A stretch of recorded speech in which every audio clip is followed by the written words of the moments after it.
De historier og optagelser, jeg så har med hjem fra mine ekspeditioner, dem bruger jeg i forskellige talkshow og nyhedsudsendelser på dansk tv.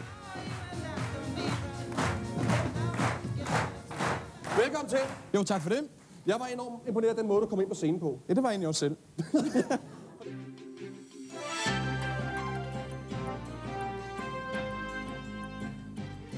Man må jo håbe, Jesper, at folk ude på Ny Guinea, som vi besøgte, at de har set andre hvide mennesker. For ellers så står de jo med et besynderligt indtryk af, hvad vores civilisation er. Det har de også, men man kan sige, at vejen ud er meget hårdt igennem sump og regnskov og over bjerge, så det er et sted, hvor der kommer meget få hvide mennesker, men de har set hvide mennesker. De er jo meget på vagt for fremmede dyr, og vi har et med fra Danmark. Du kan prøve at se, vi har sådan en her med. Sådan lige. Hvad sagde de til det? Jamen, de vil gerne have den, specielt på, du kan prøve en gang så. Så.